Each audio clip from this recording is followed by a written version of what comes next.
Good morning, everyone. First of all, I thank Suma Madam and Dr. Rekha for giving me an opportunity to participate in this IC. Now, first we'll deal with evaluation of a case of diplopia.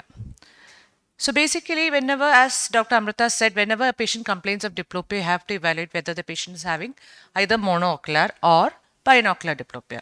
How will you ask that in history? Yes. Does diplopia go away by closing either of the eye? Or is it same that does diplopia go away by closing one of the eye? Is there any difference?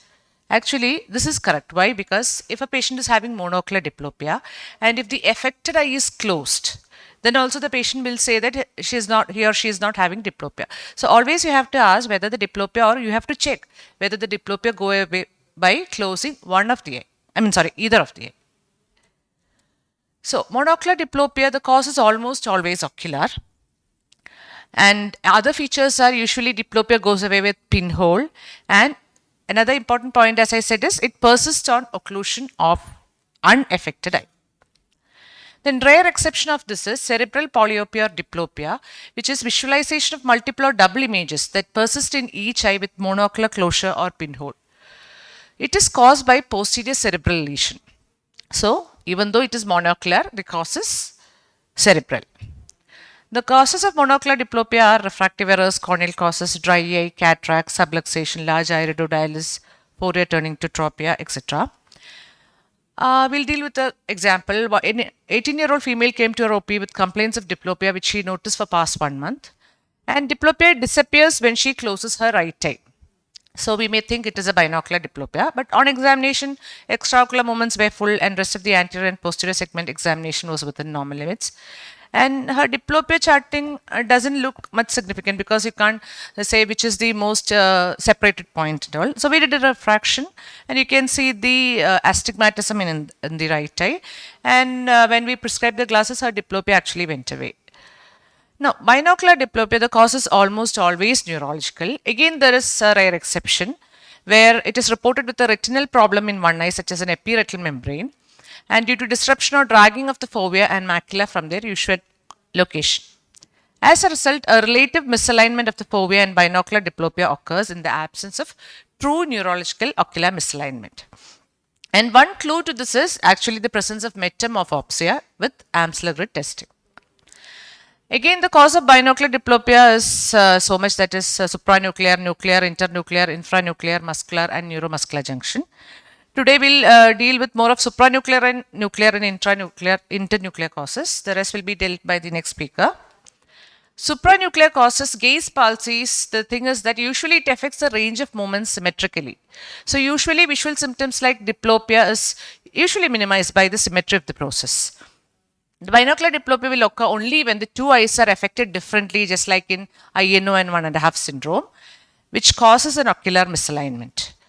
But it is said diplopia may also be more common in gaze palsy when the deficits have an acute onset, such as with infarction. So, some of the vertical gaze palsies are upgaze palsy in dorsal midbrain syndrome, progressive supranuclear palsy, and skew deviation. Out of them, skew deviation causes diplopia more because there is a misalignment in skew deviation, and progressive supranuclear palsy rarely causes diplopia. So usually in vertical gaze palsy, if it is an acute onset like in ischemic infarction, you can get diplopia, but usually it occurs along with other symptoms like unsteadiness of gaze or vertigo, and it is more commonly associated with Vergen's anomalies also. Here you can see that the horizontal gaze is normal, but the vertical gaze is affected. Then again, dorsal midbrain syndrome, you all know, it is associated with upgaze palsy, convergence retraction nystagmus, lid retraction, and also light near dissociation. Progressive supranuclear palsy, you get upgaze palsy along with other symptoms of gait disturbances. Then skew deviation. This is important. Why? Because it causes diplopia because of the vertical. One eye goes down when you occlude and the other eye goes up. This is the classical skew deviation. And yes, you can see deviation. This is skew deviation. It occurs in the lesions of supranuclear pathways connecting the vestibular apparatus to the vertical ocular motor cranial nerve nuclei, or even in acute vestibular involvement. So vertical diplopia along with head tilt and torsional rotation is called as ocular tilt reaction, and that also should be noticed. How to differentiate skew deviation from superior oblique palsy? So there is a test called as upright supine test to differentiate skew deviation from trochlear nerve palsy. In this, a vertical deviation that decreases by more than 50% from upright to supine position suggests skew deviation and warrants investigation for a lesion in the posterior fossa as a cause of vertical diplopia. This upright supine test becomes positive only for skew deviation. Then horizontal gaze palsy, it includes saccadic gaze palsy, smooth pursuit palsy, horizontal gaze palsy, INO and 1.5 syndrome. Among them, INO and 1.5 syndrome most commonly cause diplopia because of the asymmetry. Here you can see a simple horizontal gaze palsy, and this is a case of internuclear ophthalmoplegia. This is due to a lesion of MLF. Here you can see right gaze is normal, and on attempting left gaze you get restriction of adduction of the right eye, and in the abducting eye you get nystagmus. This is the classical INO where you get in MLF lesions. This is 1.5 syndrome. This is due to a lesion of MLF plus PPRF.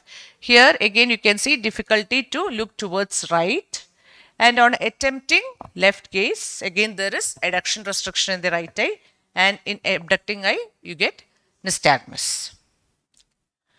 Then nuclear and infranuclear causes, look for the evidence. It is obviously evident. There will be evidence of cranial nerve palsies, movement restriction will be there. And if it is a nuclear or fascicular lesions, always look for associated brainstem involvement. And for 6th nerve nuclear lesions, always look for associated 7th nerve involvement. Then orbital causes can also cause diplopia. You have to always rule out thyroid ophthalmopathy, orbital pseudotumor or any other inflammatory pathology, orbital neoplasm, orbital floor fracture with muscle entrapment, or myasthenia gravis, and FTT will really help in such situations to rule out restrictive causes of diplopia. Thank you.